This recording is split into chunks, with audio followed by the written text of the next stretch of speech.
आ तो गया हूँ मैं। अब मेरे को तो सर्कल द वर्क भी दिख ही गया है कहाँ जाना है। जाते हैं और फिर एंजॉय करते हैं। मीटअप है अच्छा खासा गेम डेव का। मिलते हैं अलग अलग डेवलपर्स से, क्या क्या शोकेस कर रहे हैं वो देखते हैं।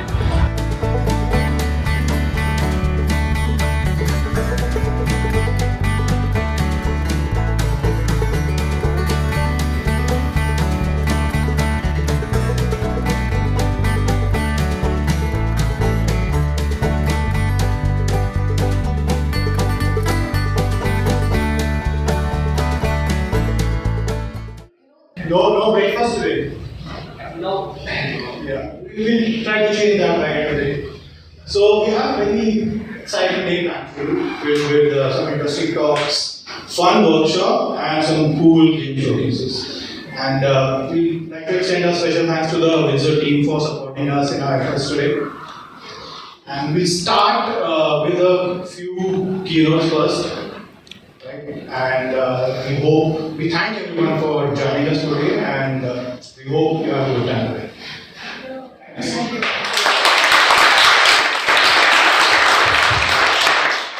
So must have some cool other plans for the Saturday, I think. That's why we chose the Saturday, right? A global organization which is run by a bunch of volunteers in each region. So in India, it's me and Jasper. We run this as volunteers, obviously from support from the foundation. Plus this time we have bunch of people supporting the initiative, so we thank for that. But outside of IGDA, we have a life as well. We are game devs. And both of us, we run our own studios. I run a studio called Lucid Labs, an indie game studio.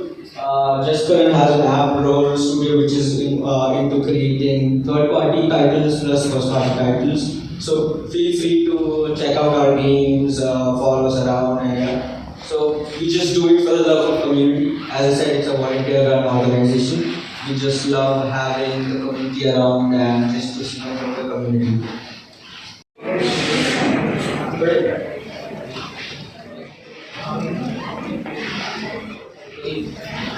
Hello everyone, my name is Ashwin. So this talk is about sacrificing flexibility, control, and the load of features that you have in Unity, and to gain performance.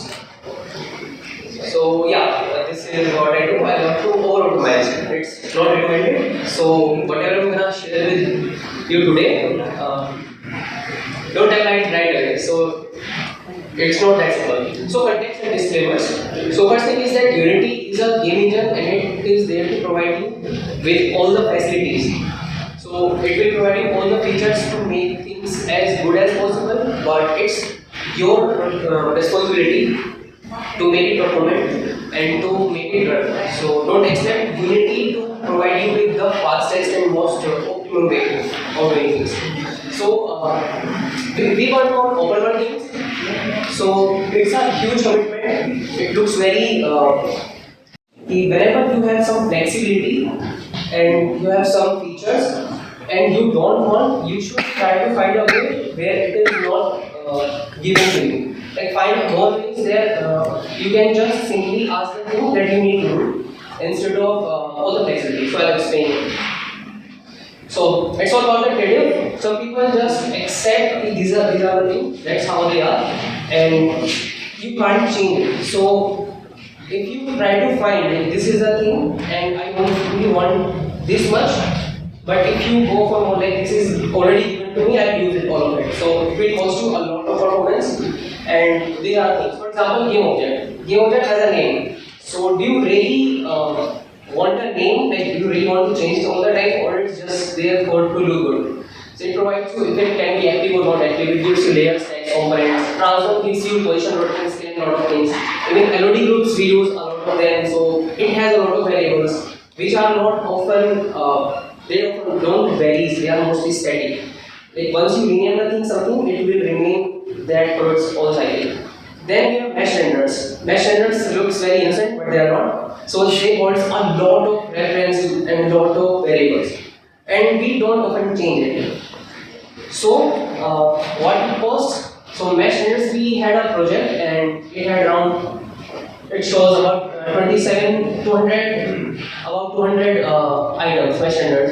So they were in the memory, they were costing us 208 MB. So this is not that you expect. You put up like 1,000 trees and you will expect that these are just trees, they won't cost me anything. But eventually, every transform component, every game object component, every LOD group, mesh filter, everything will cost you in memory.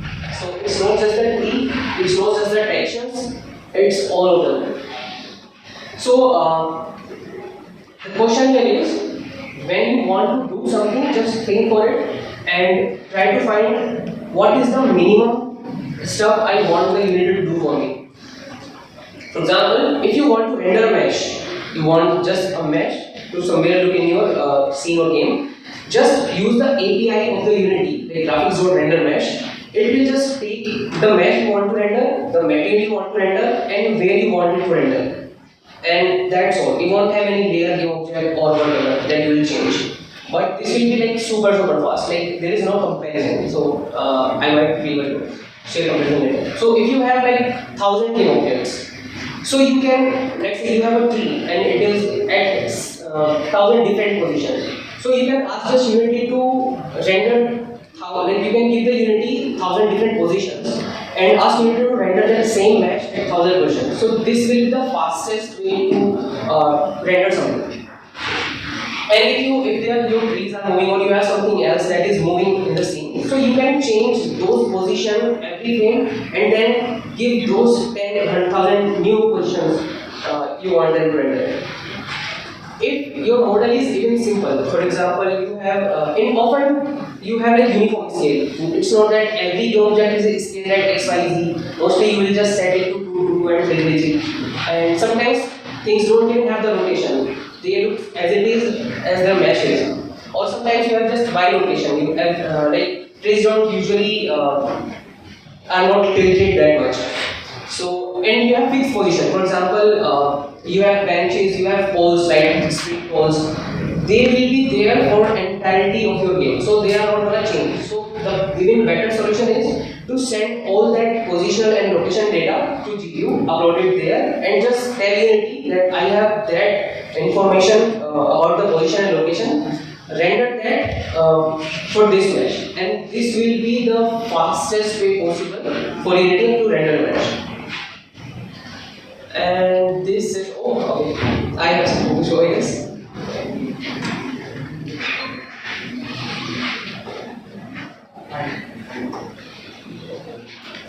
So this is a small project to showcase what I have also said, what's the difference. So these are about 5,000 objects, small objects that we are rendering, and we are rendering them as game objects. So you can't see, but it is giving me around 100 FPS. Okay, so now if we change it to instance, the second method that I was showing, it is not very visible, I'm sorry about that, but it will give you around 140. So you are already getting a 50 plus FPS on that. So if you go indirect, where you are uploading to GPU new positions all the time, it will give you around 160 or 150 FPS. So these are all the objects that are moving.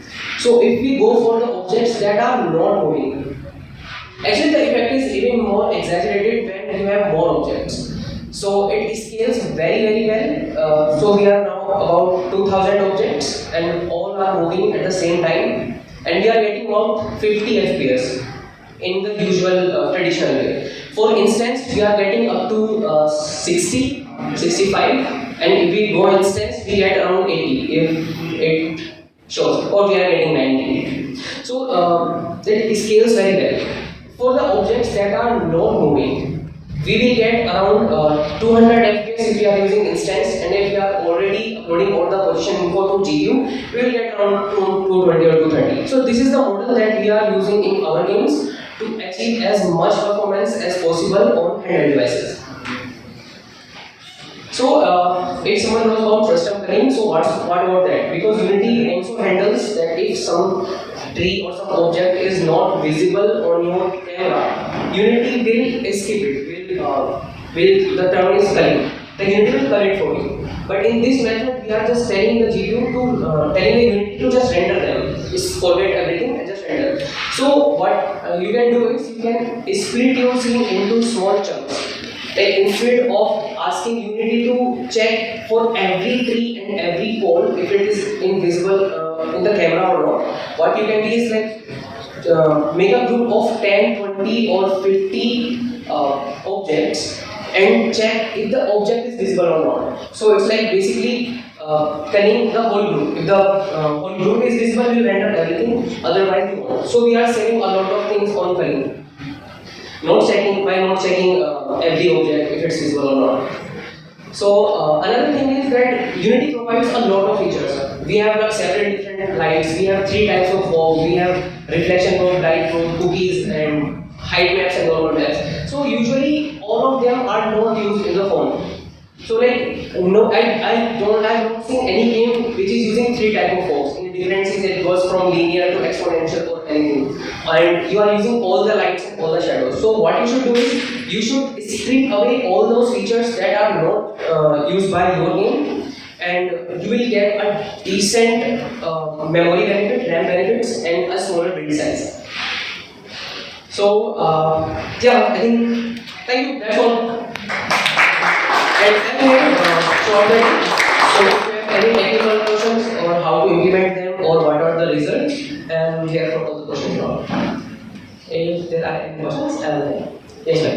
What was the triangle count of the objects that you were rendering in the scene? Like, What was like the approximate triangle count of the objects that you were rendering? the count? The triangle count. Triangle count. Actually, those all objects were quad. So Quad. two, yeah, Okay, two triangles were objects. Yeah, but it applies to all the things. So, example, we make open world things, and we have trees who are like animating around with the wind, and all the objects that we have in the scenes that do not move are being rendered by the same thing. So, triangle count. Do you have like some metrics on how much triangles are you able to achieve at what FPS? Or in your game?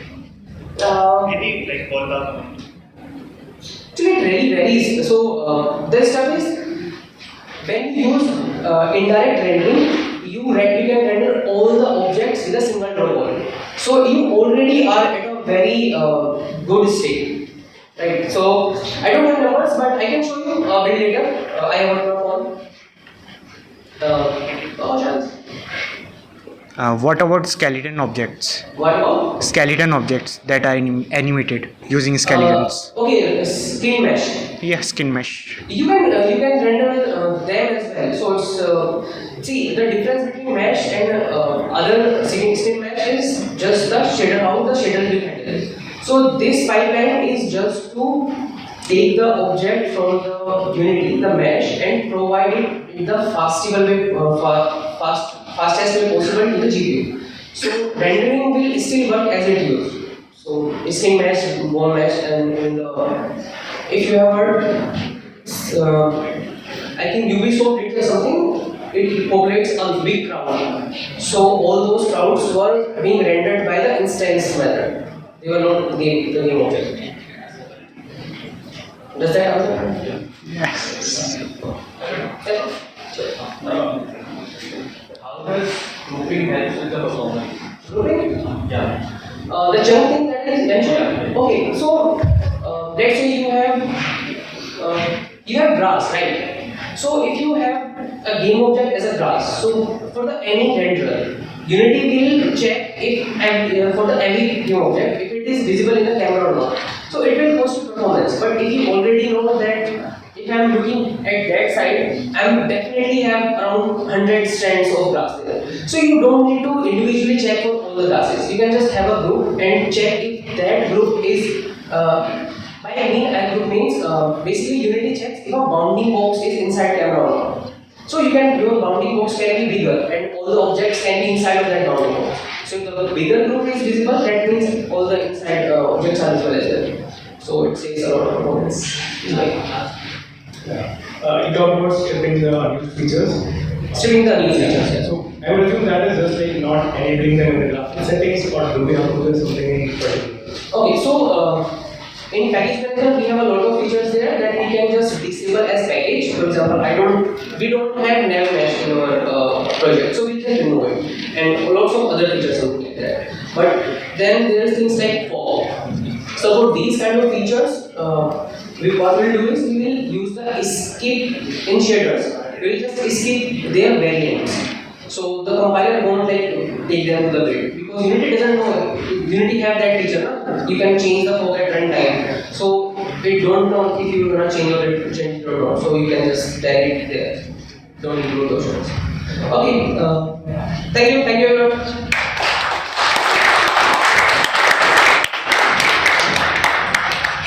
You are doing the game day workshop right now? Yes. And how long will it take?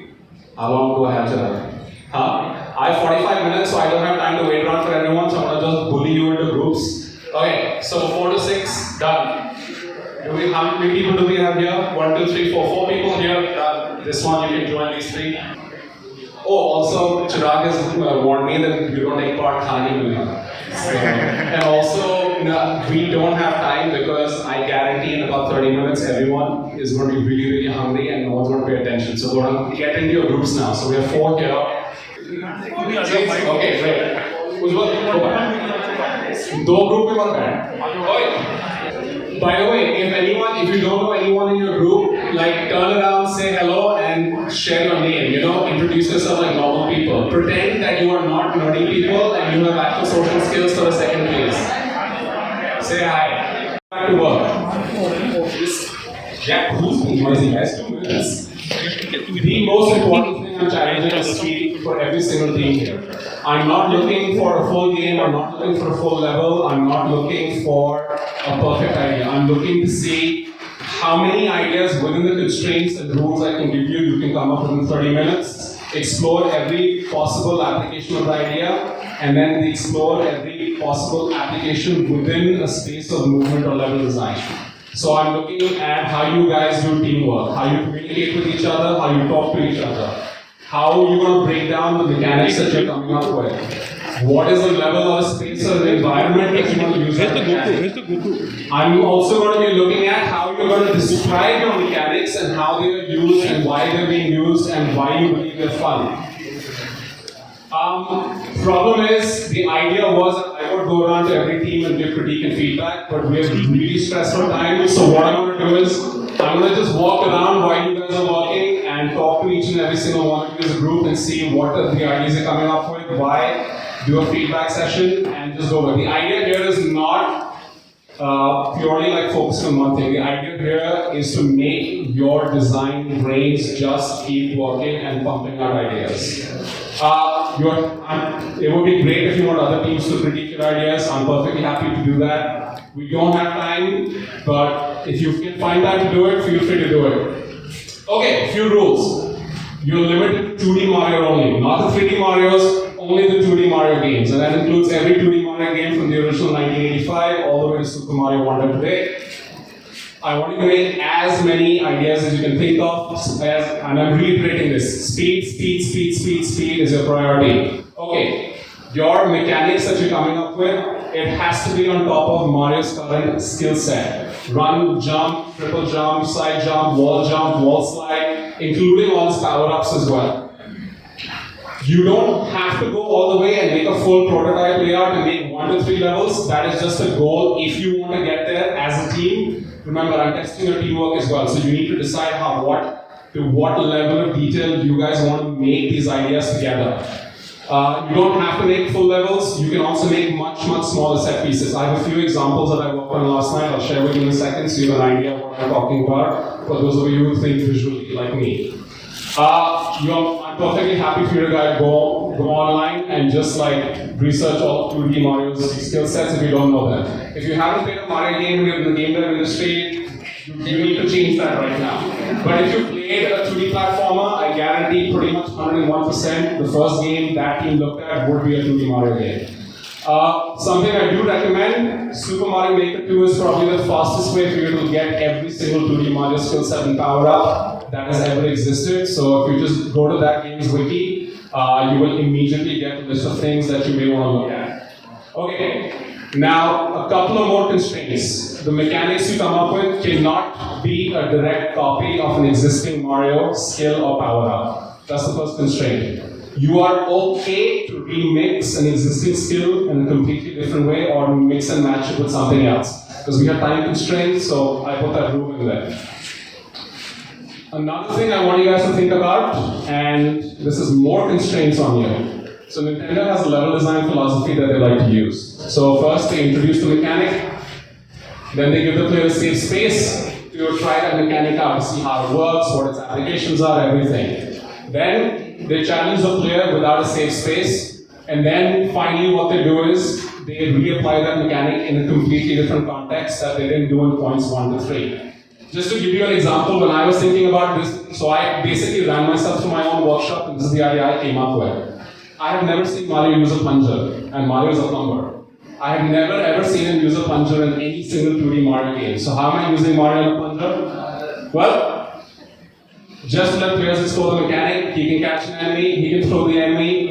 Is this a tool? Is this a weapon? I don't know. I'm just exploring the mechanic. It's fun, it's interesting, it's kind of cool that Mario can, has this big plastic suction thingy and you can throw things with it. It's a fun, silly idea. It works with Mario's movement and run and jump mechanics. So here's one application of the idea. What if, whoops, I think I jumped a screen? No, I did not. So here's one application of this idea. What if the plunger can stick to walls, and now it can also protect Mario from enemies? Maybe it can catch an enemy object coming his way, or maybe he can use it as a trampoline or as an additional bouncing or jumping tool off a wall. Then another different way to use this mechanic is, well, if it acts like a trampoline, then the question is, now Mario has to sacrifice and get rid of the plunger and be like, oh, okay, do I want to keep the plunger or do I want to get rid of it? So it's all about thinking about the mechanic you want, applying it as quickly as you can, come up with all sorts of different ways, and you don't have to make full levels. Little set pieces, demonstrations of how your mechanic works. That is by far the most important thing. So teamwork, communication, and speed. Like these are the 3 most important categories I'm looking at. So if you have an idea and you want to share it with the others, don't be rude. Just say, hi, I have an idea, I have a suggestion, this is what I would like to show. And then you have to demonstrate to the best of your capabilities what your idea is and how you're going to explore it. Alright. And we're going to actually incorporate critique and feedback into the end of the workshop because I have a bunch of questions I want to ask you, but I'm not going to put those questions up because then that will bias the responses you will give. So we will wait. Okay, so we have about, Chirag, how much time do I have? Where do we go? 30 minutes? Okay, so I'm going to put on a stopwatch. I'm actually going to put one additional constraint on you guys. So let me first take out my stopwatch. So we have 30 minutes. We have... My bad. I pressed the wrong direction. I'm just going to go to here. So I'm going to keep this up on screen so you guys can think about how you want to explore your mechanics. Okay, we have 30 minutes. And the way I'm going to break this down is, I'm going to give you 5 minutes to first of all just quickly say hi and get used to talking, community, saying hi to each other, and what are any potential ways you want to handle the rest of this workshop. So 5 minutes introduction, discuss what are some initial ways you want to start this process. Then after the first 5 minutes, then you have 20 minutes after that to expand your ideas, your mechanics, build on them. And then we'll use the remaining 5 minutes and whatever little extra time Chirag is going to give me to do some critique and feedback on what you guys like on this workshop and also on your ideas. And I'm going to just walk around and just see what you guys are doing and give any feedback or get involved if I feel like it. Alright? Okay. Your first 5 minutes to start this workshop starts now. Go.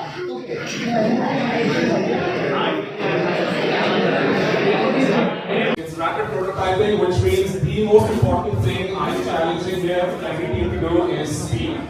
I want you to think of an idea, explore the idea, build the idea, draw the idea, move on to the next idea.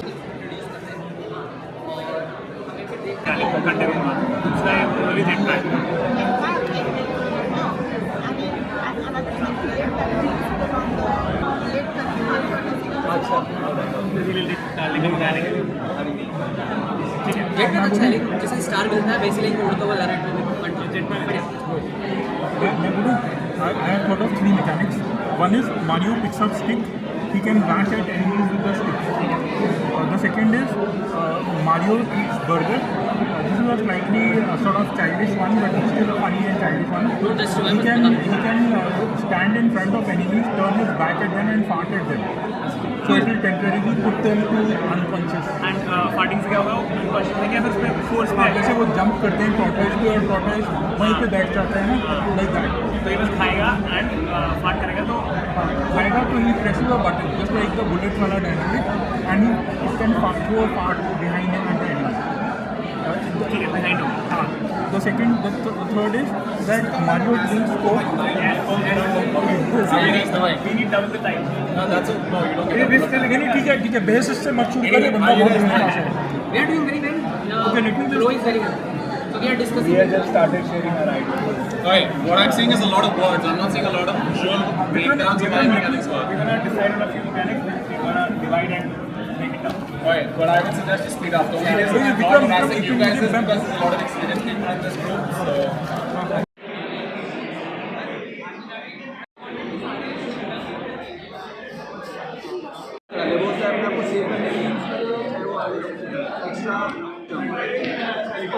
Long jump.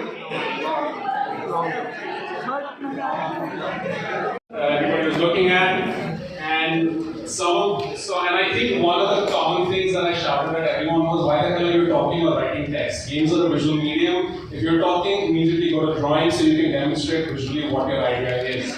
And it's actually, so the second time I went around, it turns out that shouting at all of you worked because that's what everyone was doing. Okay, I also want to, before we move on to the final critique, I wanted to come to each team and actually do a public individual critique with each team's idea or ideas, but we don't have time. So I want to change how we're doing the critique session a little bit. Jump up at the same time, he throws a plunger in the Goomba into the wall, the Goomba dies because he's squashed between the plunger and the wall. Then he jumps in the plunger and, pop, he's gotten up here. So I just thought of an idea as well while watching everyone else work. And just to give you like a rough list of some of the things I've seen in all these spaces, it's unbelievable, but at least 2 teams had mechanics around Mario farting. So, first of all, that's fantastic. The thing is, farting is an expulsion of air and it generates momentum, and I assure you, I have played many, many games with farting mechanics, and anything that enables a different kind of movement is always fun.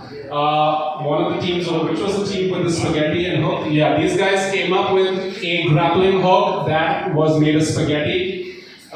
We had a couple of teams here. This really young person here who came up with the idea of combining Mario with the portal gun. One of my favorite ideas, I'm just going to be completely biased here, where are you guys? There, in the corner, sitting very quietly.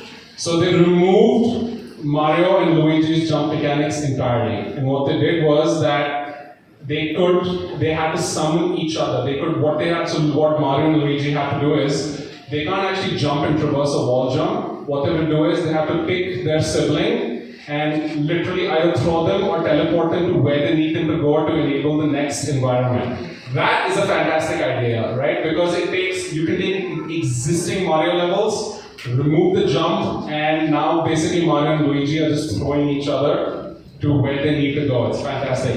There's a water gun idea that I really liked. Combined, there was a tool belt idea where Mario had to decide which tools he wanted to use. Ujjwal and Sid and all the other guys over here, this one actually made me laugh a lot. They basically literally put Mario in the cylinder and a pipe and had him roll everywhere through the levels, bouncing and jumping and squashing everything.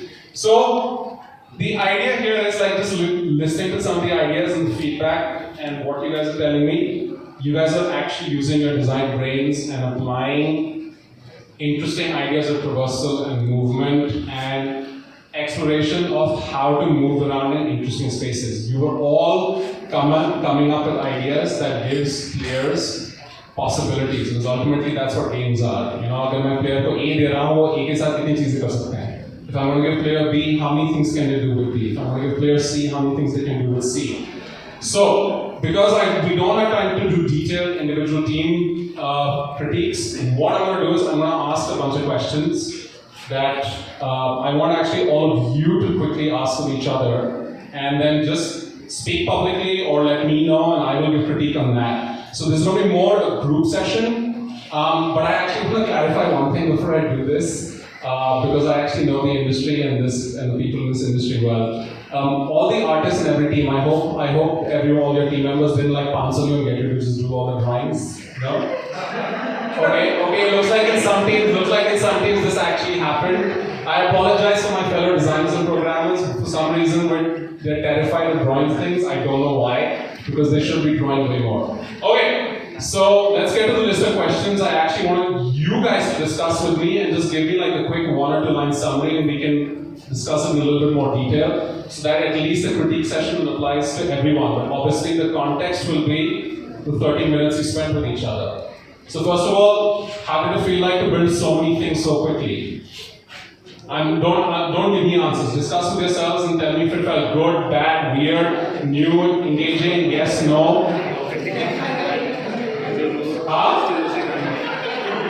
Someone so mic दो सुनाई नहीं दिया क्या हुआ? Okay, he felt like he ate a bunch of mushrooms. I'm not going to clarify what type of mushrooms, but that's okay. Panic mushrooms, okay. Let's like panic mushrooms. Okay, I'd like to hear from some of the other teams as well. How did it feel like to have 30 minutes of rapid, intensive design process? Let's hear some stuff. It felt great. Okay, felt great. It's an everyday thing, alright, what else? It was nice seeing everyone's ideas come together and collectively feel. Alright, it's nice seeing everyone's ideas come together. Fast decision making, or kya? What else? Okay, guys, I'm going to do something that I do in all my workshops. I'm going to count down from 5 and I'm going to pick a random person in the crowd if no one says anything, and then you will have to say something for your team. So 5, 4, 3, 2, 1. Let's go. How did you feel to make something so fast?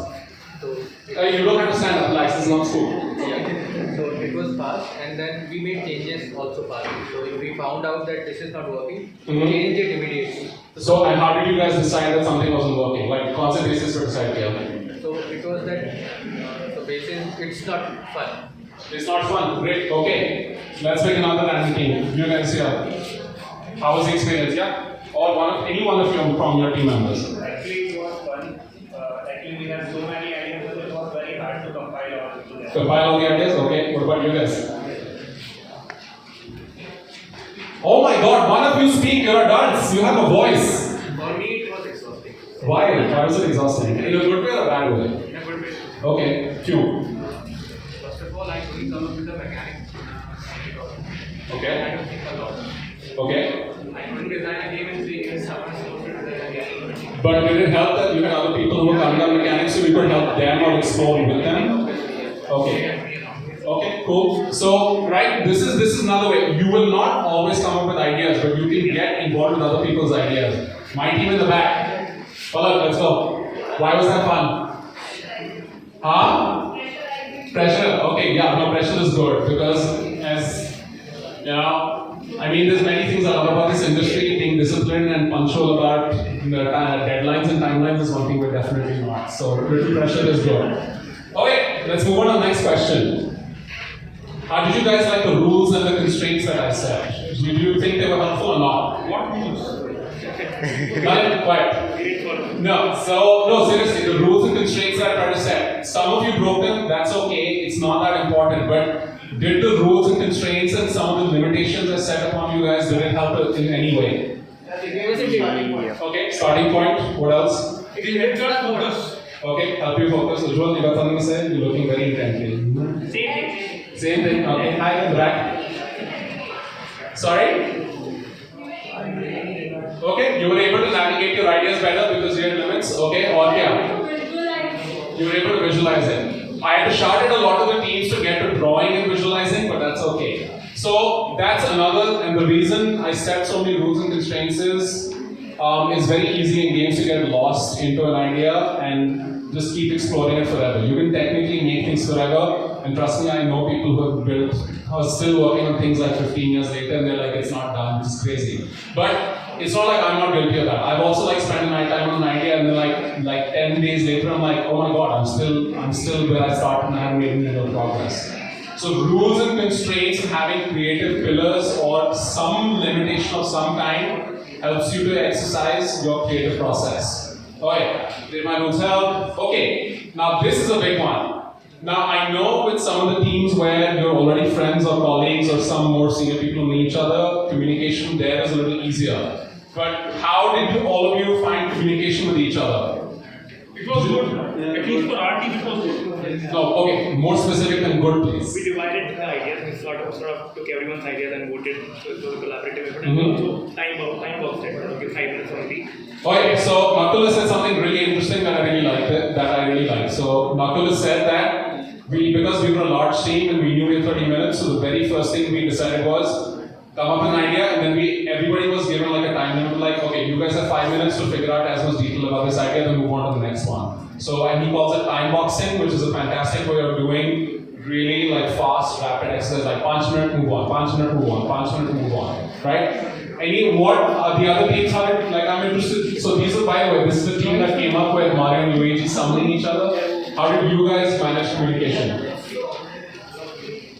Actually, what we did, I asked each individual what idea they have, and then I just we have combined 7 to 8 ideas that I had.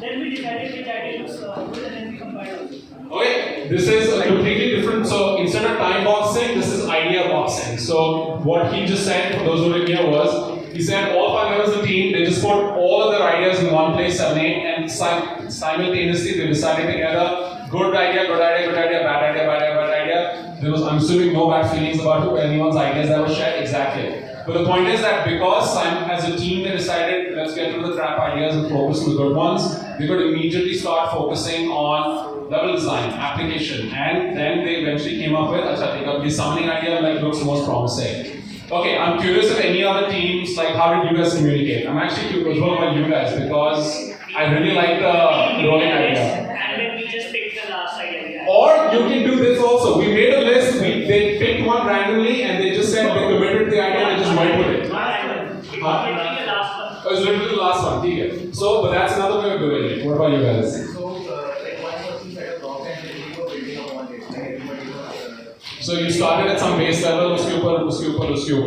right? Cool. Right, so now this is the other good thing about rapid prototyping. Different people, different prejudices, different biases, different ways of working. And there's like 4 different ways of effectively coming up with the same process of making a fun and interesting idea or prototype. Okay, I think the more important question is, did everyone in your team, all the teams, this is a question to every team, did you actually feel like you were making progress with your ideas from start to end? Yeah, definitely. Okay, everyone is saying yes, so I did something right today. Excellent. I'm actually curious about one more thing about, and again, this is a question to all the teams. On top of the rules and constraints that I set, did you yourself set any additional rules for yourself? Okay, Ujjwal, what do you guys do? Would Nintendo be okay with this? So, Okay, no, there that's... were a few ideas that were like, this sounds a bit too violent for Mario, so let's hit this. No, that's fantastic. Ujjwal basically said, would Nintendo be okay with this? That's actually a damn important question. Nintendo is famously deeply strict about their IPs. And one of the core fundamental rules of every Mario game, whether it's a platformer or a spin-off, is no violence of any kind. And that's not to say the cartoony violence doesn't exist in the game, it does. But they're very specific about no blood, no gore, no weapons that look like in real life, absolutely no guns. No guns whatsoever. Even when, by the way, when Nintendo does guns, they do ink guns and Splatoon. They do not do actual guns, which 90% of other games do. So that's a damn good question. Did any of the other teams have any other rules that they set for themselves that they followed? Anyone? We tried to make sure that it is not excessively yucky. What does yucky mean, Alan? Like our mechanics were burp, fart, and get fat. It's already So we tried to. I would like to point out there's actually Mario has several power-ups that are about getting big and fat. In Super Mario Wonder, he becomes a giant elephant. There's a giant mushroom in the new Super Mario Brother games. He becomes, in Super Mario World, he actually is a pea balloon where he literally turns into basically a big Mario balloon. It's basically a big fat round thing that floats through the air. So Nintendo is actually okay with yucky and gross if it's presented in a cute and fun way. So I think they would be okay with farting. No, but because of roundness, we had a basically round and roll around. Okay. So instead of calling it fatness, we called it roundness or rotundity. That works too. That's great. Fantastic. So that we Okay. are not doing any body shaming kind of thing. Outstanding. Cool. Okay. So, do you guys have a way to distribute the work between yourselves? I know Nakul did and his team did time boxing. Those guys did idea boxing. How did the rest of you work? Did you guys distribute the work, or you sort of like randomly kar diya? This guy was the designated artist. She was the one who was adding details, creative details. So we had designated artists and designers. What other ways did you do it? I think we had some designated artists over here also. Yes, we We did. had a designated idea girl also who would add details in the idea. Alright, so we had designated roles. What about the other teams? How did you guys distribute the work? All the other teams? We thought how would Martin navigate in Delhi? How would Mari navigate Delhi? No, seriously, I'm asking. I'm asking you. So he's eating, he's cursing people, and then in the end he's just moving around in house. Okay, so, and I think this is the last question here. That's the last question.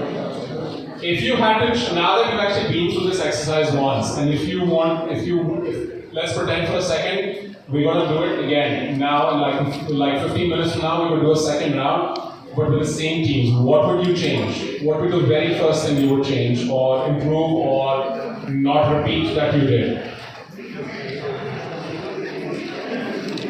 Guys, again, I'm going to count down from 5 and pick a random team if someone doesn't say something.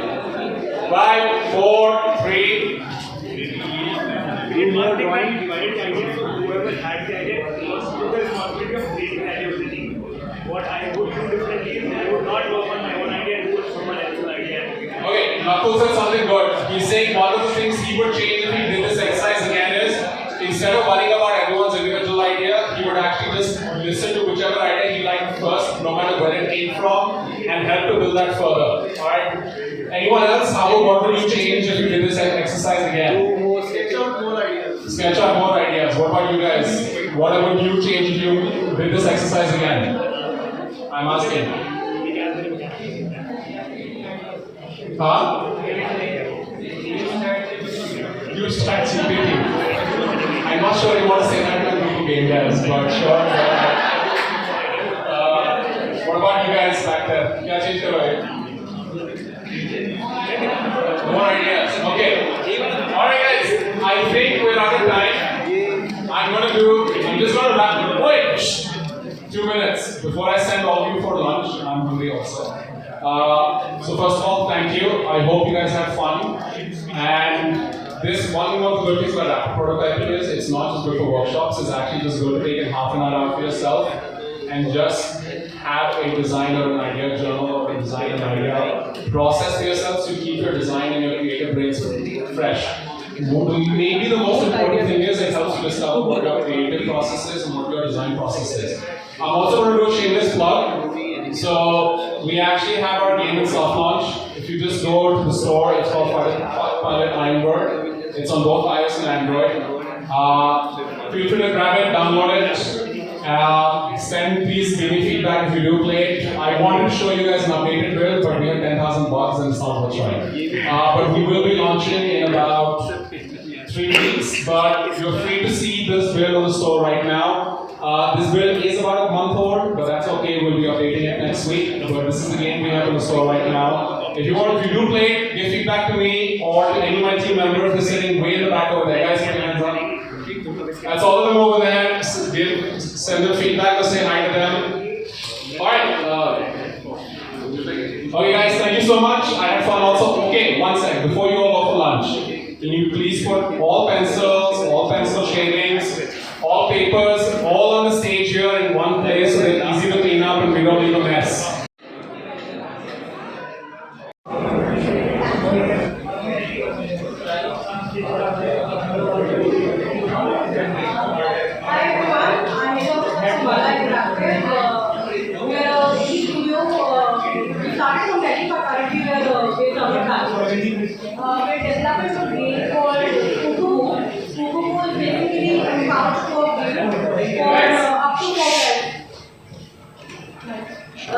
Kuku is a physics-based couch co-op game for up to 4 players. Basically, this game play with your friends to catch different kind of ghosts. You can start with that.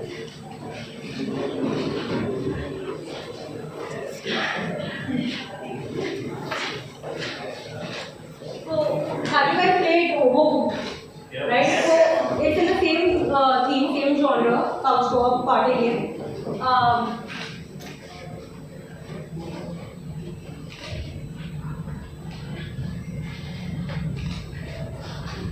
Currently, we're developing for 2 to 4 players. We're planning for a single player as well, but that will come later on. And it's in a prototype stage, so we've only developed the first 6 levels. We're planning around 30 levels for this game, wherein we divide it into 5 different teams, which will have 6 levels each, and the 6th level will be a boss level.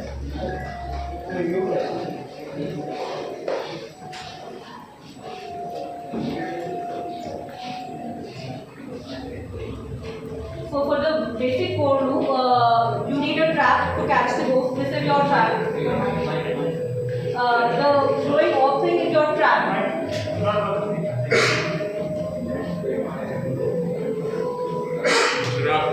Hello? No, okay. So that glowing orb thing is your trap. You settle the object to move around. So it's taking the trap inside. Wherever you have space, you can open the trap. Now you need to use the ghost detector to locate the ghost. It's based on the what it holds system. So you have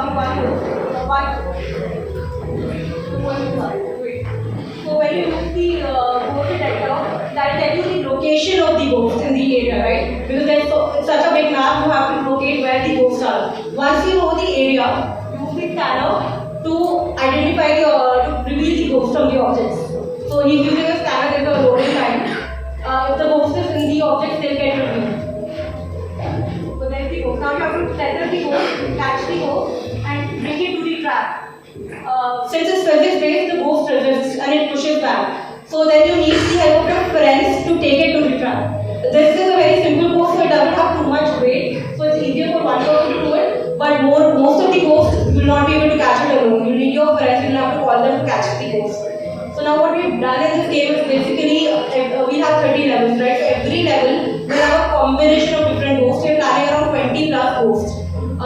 We're making this game to make people laugh. So humor is one of our key points. So we have ghosts like a food ghost that makes you eat food, you bulge in real time and walk very slowly. You have a chicken ghost that lays eggs and those eggs spawn more ghosts. You have a tornado ghost that basically makes you fly in the air and throws you somewhere else. You have a shark ghost that devours you and you have to respawn. So you have different kind of ghosts. So whatever we have done is basically every level will be a combination of ghosts and level mechanics. Each level will have different level mechanics which are triggered either by the ghost or they are part of the level. And you have to navigate. So this is the timer and this is the number of ghosts that you have to catch, right? So you have to catch these many ghosts in that timer. It's a 3-star rating system like Overcooked. The faster you catch the ghost, the better star rating you get. We'll also implement global leaderboards so that you can register yourself as a player and compete for the best set for this game. We are planning to launch it for PC and console mostly. Nintendo is our biggest market, so Nintendo is our priority. This is the game. So we will be showcasing and testing the game right outside. So once everything is done and if you guys want to play the game and give us feedback, you're very welcome. Thank you.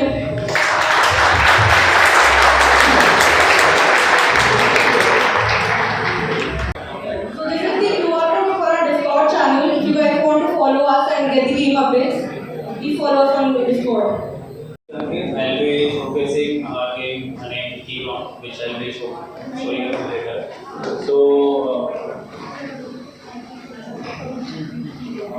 So we don't have a branding or logo yet, so we are a team of just 2 people.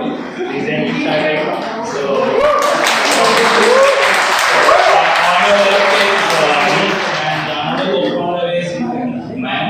So our team name is Amnesia, not Amnesia. It is derived from amnesia. The logic is of amnesia itself. Whenever you play a game, you dive deep into a whole new world and you forget the reality. So that's our vision and goal. With this, we have started building up our games and participating in a lot of game jams and all. So we participated in Ludo Player Game Jam last year, and that's how we came up with the idea of our game that is Evolve.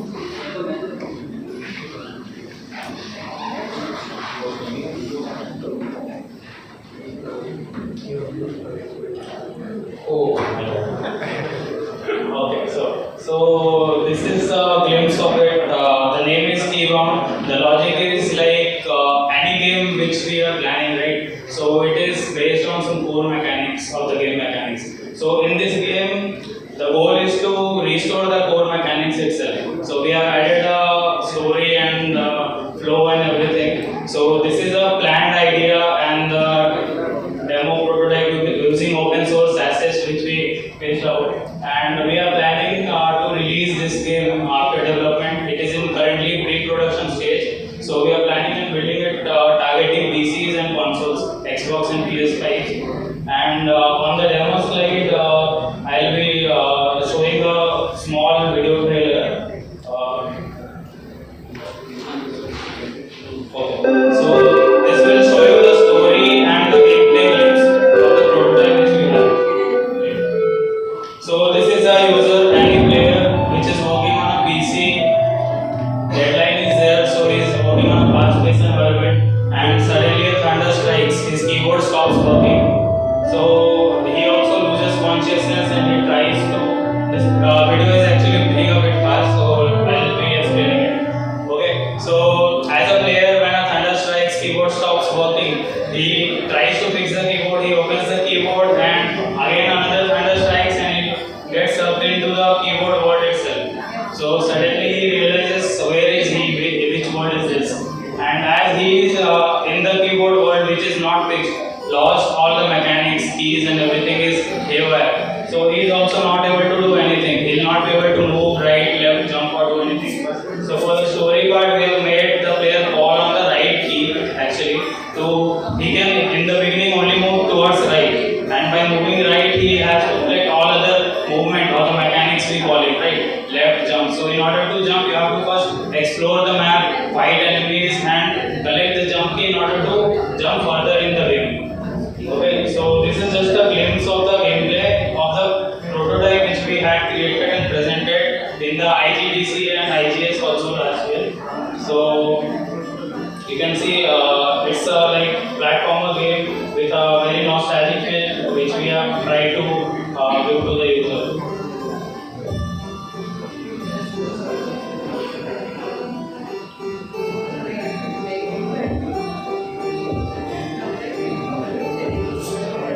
So the target is basically to restore and collect the whole mechanics and fight all the bosses to restore the whole keyboard into its original state and come back to reality and do your project or meet the deadline. So that's all about it, and you can find us at our handle on or on website, and the QR code is about our game which will redirect to our website. You can find more about the game and our contact points from there. Thank you everyone.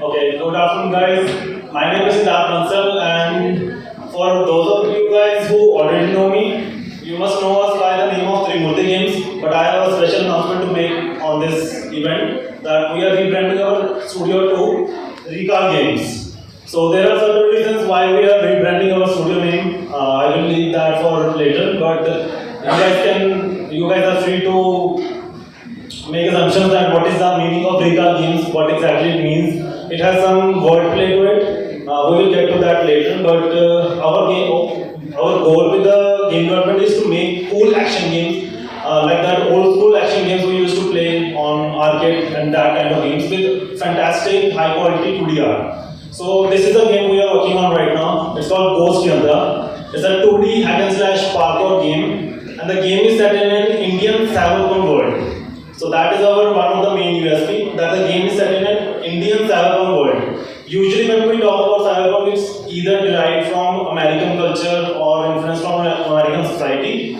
or Japanese or Korean. So we thought, what kind of world will it look like if it's inspired from, driven from Indian culture. So we are using Indian cultural elements in the game, and I'm going to present a demo that we are working on. It's a prototype, and we are reaching near demo stage. These are some concept art which we have prepared. This is not how the game looks like. This is just an environment concept art. So you can notice that we have very particular style of trucks in India which are common throughout the country. So that you can notice there's a Maruti. So those kind of elements which are like relatable to Indian society, Indian culture, and Indian audience. So that's spicy dhaba. There is a mistake. So we are going to fix that. A lot of things are there. But yeah. So this is how the game is going to look like. And all the animation in the game are going to be hand-drawn. Like work frame by frame, every animation is going to be hand-drawn. Even the backgrounds are going to be hand-drawn. So that is another thing which we are heavily emphasizing on, that each animation in the game is going to be hand-drawn. So I'm going to show you the demo.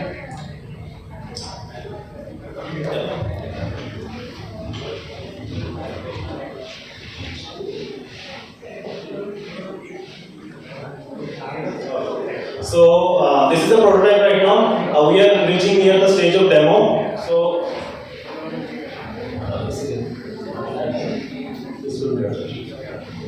So for our game, this is one of the idea which we are implementing, that to showcase the cutscenes, we are using the comic panel style of art method. These art are just placeholders, but this is how the system is going to look like. So this is all the images are placeholder right now.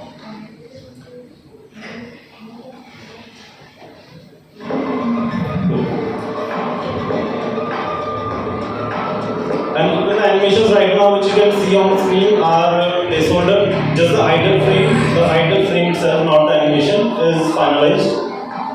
So this run animation is placeholder right now.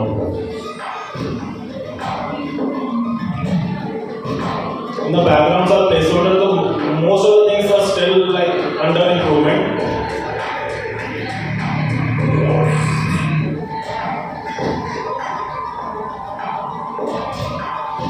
So a major inspiration for the game is Devil May Cry for the action. That is our inspiration, and for parkour platforming, we inspired from Prince of Persia, like the original Prince of Persia, that kind of game.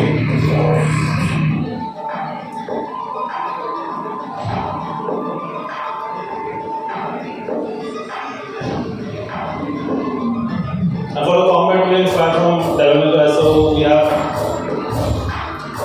uppercut, downward slash, and you can also, since it's a cyberpunk game, so it has to have some cyber bionic things, right? So you can use the arm to grab the enemy and then take him in the air. So those kind of things we are implementing.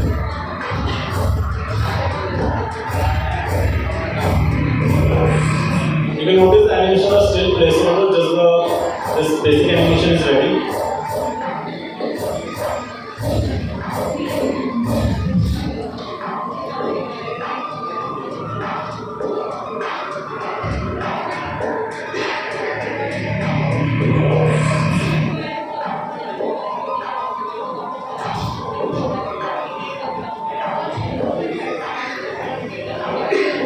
So the game is going to feature branching path.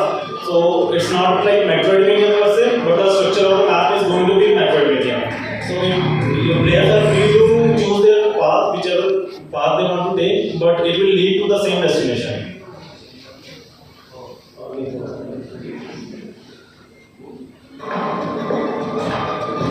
All the art you're seeing on the screen is created by a single artist. All the visuals.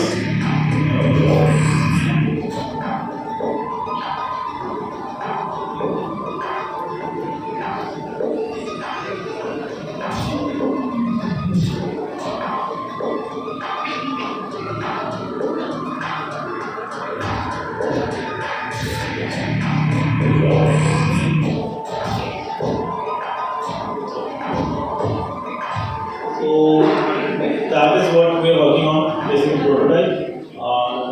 Yeah. So demo. This is the main menu. Yeah. So you can reach out to us. If the game is there on Steam, you can scan the QR code. You scan the QR code, it will lead you to the Steam page to wishlist the game. That is going to fit algorithm. And you can find us on the socials, Instagram, Twitter. That's the website and everything. Thank you. A small indie dev team called Games. There's everyone else.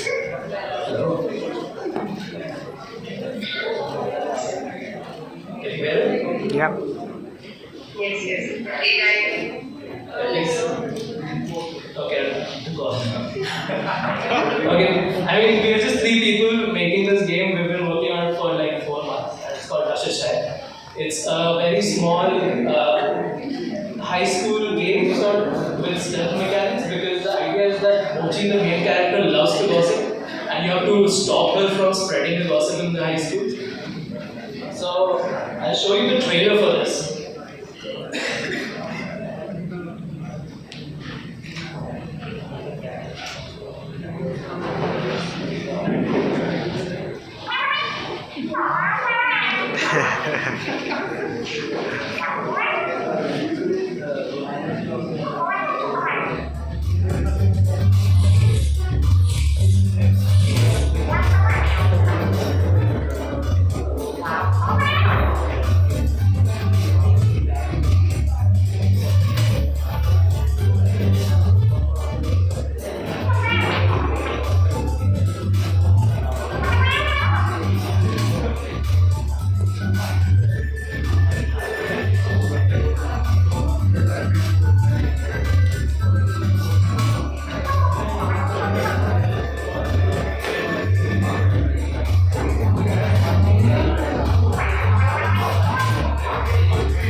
Yes, that was our trailer for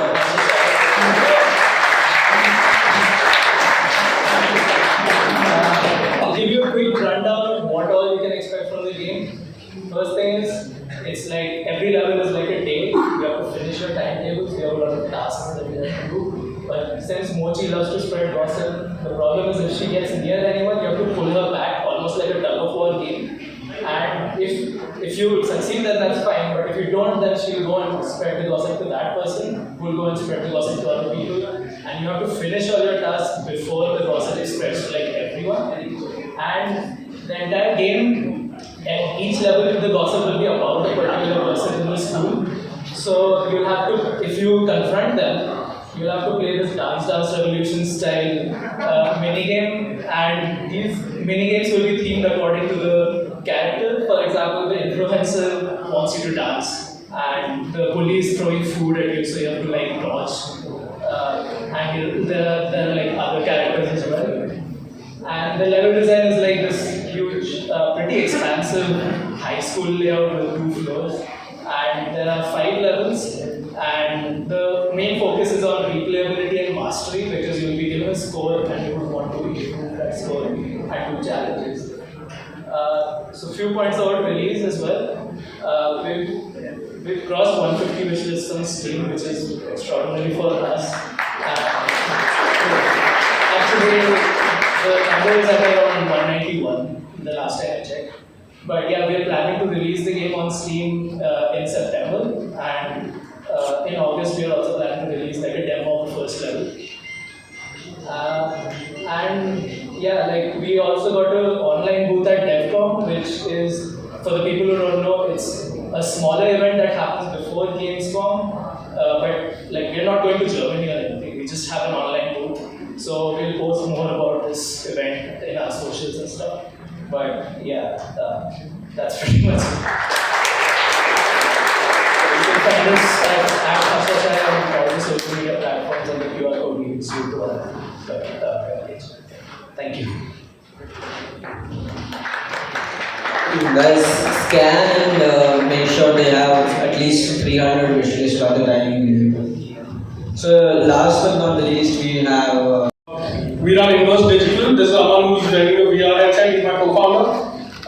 We run a studio based out of Gurgaon. I've been part of this event a few times before, and I've showed off the game a little bit more informally in the past, but this is a good opportunity to do it a little bit more formally. So Inverse Cricket is a virtual reality cricket game. It goes a little bit beyond just being a virtual reality cricket game. One of the biggest problems with virtual reality as a medium is that it can only entertain one person at one time, and everybody else around you is not part of your experience. And the way VR games normally bridge this is that they cast what's happening on the screen or what the person in VR is saying, you cast that on the television. But we love cricket, we watch cricket in a completely different format. We also digest cricket completely differently. We do not watch cricket from the point of view of a batsman. So to bridge this gap between the person who's playing and the people who are watching him play, we built an entire broadcast stack around it. And what this does is this actually helps you guys watch him play as if he was playing a match on television. Sorry, so a little bit about our studio.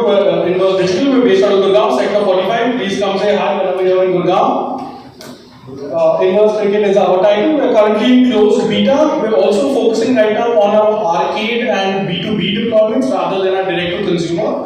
We plan to market our game through these events and the arcades and get the consumer more familiar with our brand and our game, and hopefully in the future get it to the consumers at home directly. Right, so without further ado, we're just going to get into the demo.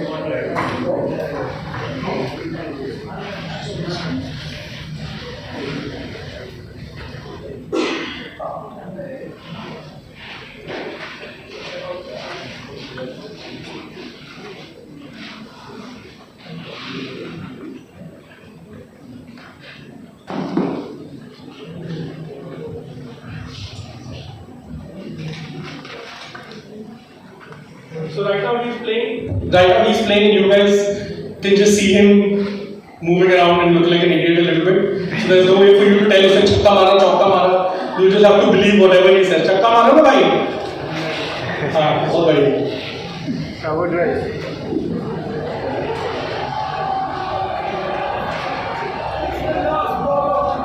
Aman, can you just put on the menu and tell me the code to connect?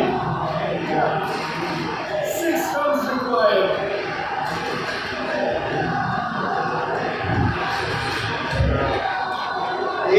Double D. 8 double D. A lot of pressure on this young man's shoulders.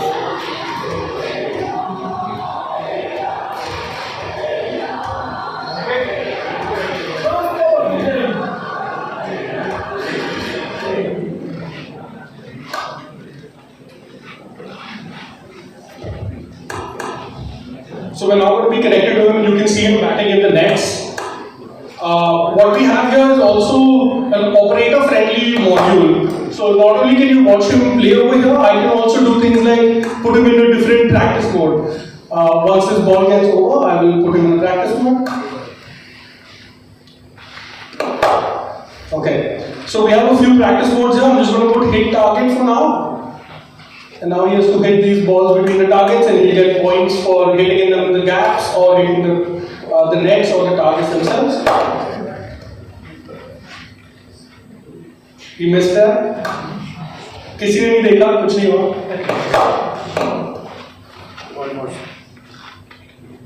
नाम बदनाम कर रहा है.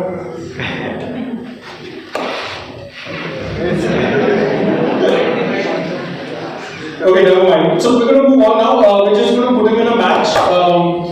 We can also set up some of the game stuff from here. So let's say 2 overs. I can choose his jersey, make him say New Zealand, playing against Australia. Choose the time of day. We have some stadiums as well as some match settings here. Whenever we're ready, we can just take him into the match. So I'm going to take you to the Mumbai Stadium now.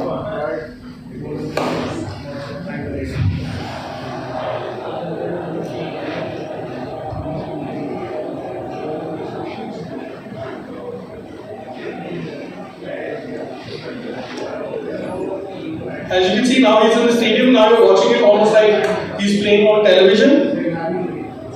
So he's going to be playing against the computer right now. So VR batsman is playing against the AI bowler.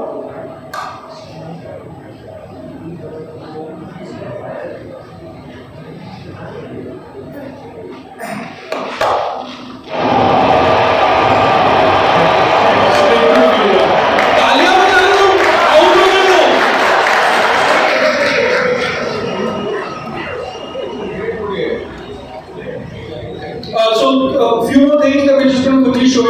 wrap up. We can see the match from his point of view as well. Oops. Once his ball finishes, I'll put that on.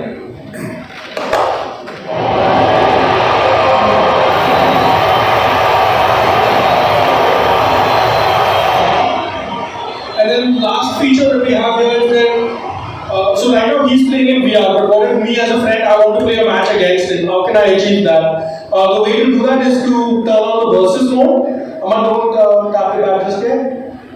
So I'm going to now change this from single player to versus. And now I have the ability to set the field, for example. I'm just going to move one guy really close to him so he feels a little uncomfortable. You can see fielders closing in on him. I'm going to choose a different type of bowler.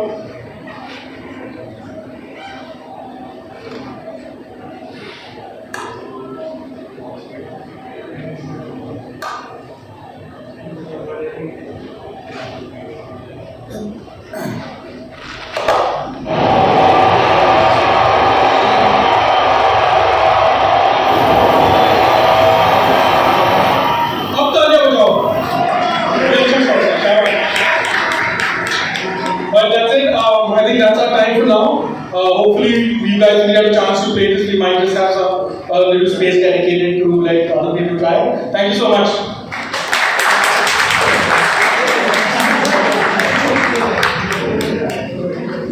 So guys, that wraps up the showcases for now, and please give your love to all the games here. They're all homegrown indie titles, 2-man, 3-man teams. So please, a round of applause for everyone here.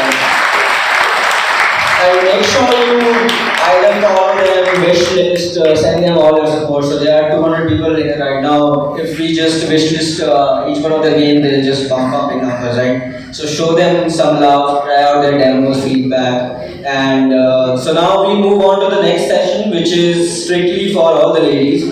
We have Damini, Vandana, and Soumya with us here. And this is the first time we're doing this, so for anyone interested, any women in the industry, not in the industry, students curious to know more about it, this session is exclusively for you. We have a conference room set up, we have tea, coffee, cookies, and strictly for women. So please let them have their fun, don't disturb them. This is not for you guys. You guys can just mingle somewhere else around. But so yeah, I'd like to introduce Damini Baba from Absolute Games, Vandana Mode from NG Games, and of course Soumya Singapore from Windsor. So you wanna just tell them? Just ladies, let's just have a good time, let's just chat, let's try to understand a little bit more how fun this industry is and why you have to be a part of it and get more people to be a part of it, more women specifically. We're too less, we've got to change that number, right? So come with me, let's go have some coffee, let's gossip, let's have fun. Come on everyone.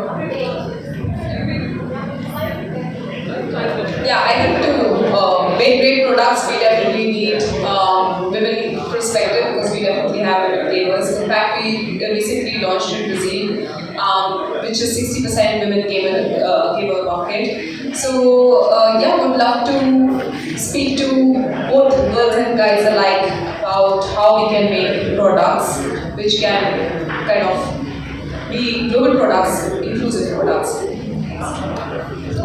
Now, let's join for our IT guidance.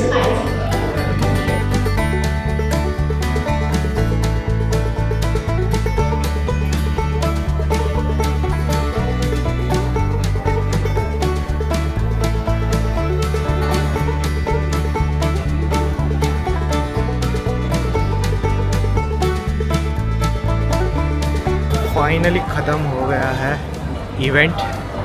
बस event तो बढ़िया था, video तो देख ली होगी आपने। अब तो घर जाना है और आ गया हूँ मैं Hooda city centre, millennium centre हो गया है, मिलेनियम सिटी सेंटर। तो बस अभी यहाँ से बैठता हूँ और जाता हूँ घर, गेट नंबर 1।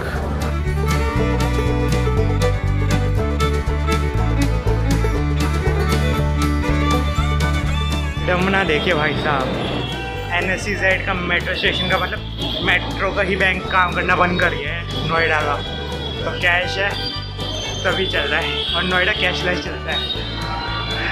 आयरनी थी बहुत खतरनाक वाली। चलो थोड़े बहुत पैसे थे, खुले टिकट मिल गया, वरना नहीं मिल रहा था। आ गया मैं वापस। और ऑनेस्टली गुरुग्राम क्या जगह है, बहुत ही अच्छी जगह है। बिल्डिंग्स बहुत मस्त मस्त है डिज़ाइन वाइज, और तो और वहाँ पे पूरी ग्रीनरी भी है। और कंपेयर टू नोएडा दिल्ली थोड़ा ठंडा भी है, 1-8 डिग्री पर ठंडा है। और काफ़ी ग्रीनरी से भरी हुई है, सच में काफ़ी अच्छी जगह है। सो आज का दिन यही समाप्त होता है, और ये वीडियो आप देखने के लिए थैंक यू, और आगे मिलते हैं नेक्स्ट वीडियो में।